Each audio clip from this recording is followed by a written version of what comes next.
Hello, beans. I'm outside because it's a beautiful day today and I just really didn't want to sit in my living room, which is kind of dark. So I love my apartment, but my living room where I spend most of my time only has my front door to let in light, and I have to sort of decide between letting light in, therefore also letting people watch me sit at my computer for hours and hours at a time.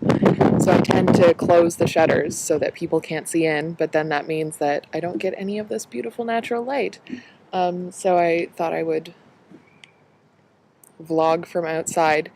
The downside of this means that I planned poorly and didn't rewatch your video before I came outside, so the last time I saw your video was when you posted it on Tuesday, or I suppose I watched it on Wednesday. So it hasn't been that long, but I lied in my comment and I didn't read those articles. Because yesterday, instead of doing anything useful, I did my homework. Yay, I played Lord of the Rings online and it counts as homework. Yay. But that's pretty much all I did yesterday. Oh god, I hope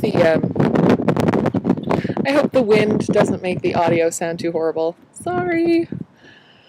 So, something that I was thinking about based on the video that you posted yesterday was this sort of twin need and I don't want to say detriment, but twin need and problem, I guess, that happens when we talk about gender, which is we need to talk about what women are doing and what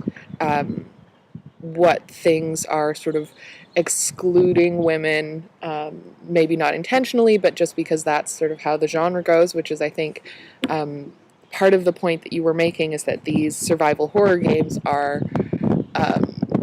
responding to a different type of pleasure than the pleasure that we're used to seeing in video games, which is similar to the point I was making in my paper about these games that don't treat you like the ideal straight white male gamer.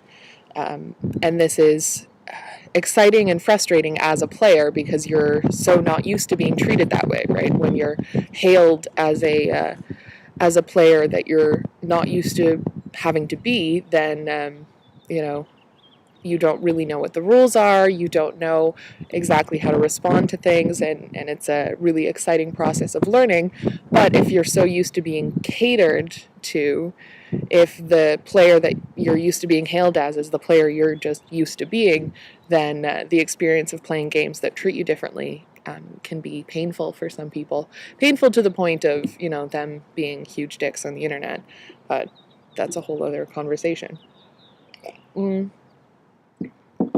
So, obviously, I think it's important that we talk about gender in that sense, because I do think it's pretty obvious that games have been catering to this sort of ideal male gamer.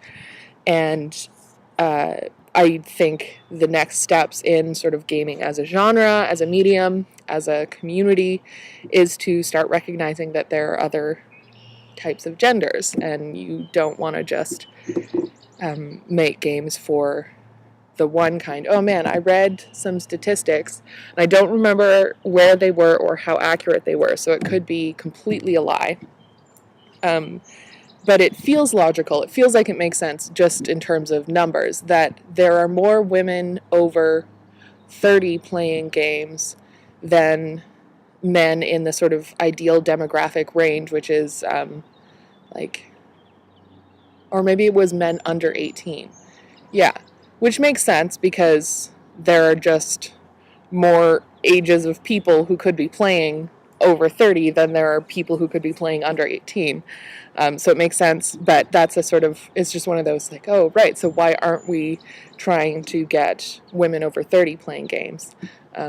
Why are we catering to sort of adolescent boys, right? When they don't have all the money. Women have money also. Yay. Oh god, this doesn't make sense. I really don't want to edit this. So, the actual point of this video and I will just make this point and then wrap up, is that I feel that tension of like, okay, well, we need to talk about gender, but I also don't want to essentialize gender, right? I don't want to say women would like games that work like this and men would like games that work like this, so therefore we must make games that work like this and that, which I don't think is the point that you were making at all, obviously, but it's hard to make a point about gender without having other people assume that you're essentializing. And that's a line that I hate having to toe, right? Because I do want to be able to talk about women's experiences, but I don't quite know how to do that in a way that doesn't let other people assume I mean, therefore, all women will like games like Dysphoria because, hey, it doesn't treat you like a straight male gamer. And it's, I think this is a really interesting question.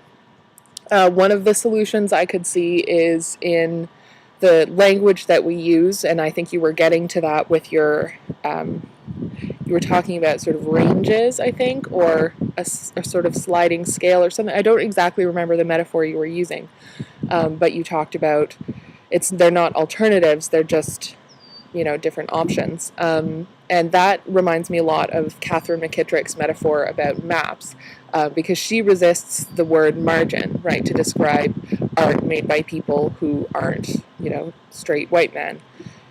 We don't want to use marginal because that sort of implies a hierarchy, it implies centrality, that may be sort of true in the sense that some people are canonical and some people are not, but not true in the sense of the importance of the work that those people are doing.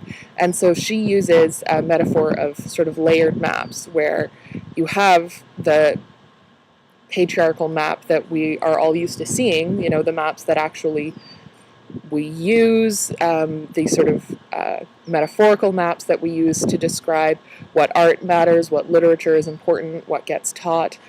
And then we have other maps that lay across those maps. They are not on the margins, but they are over them.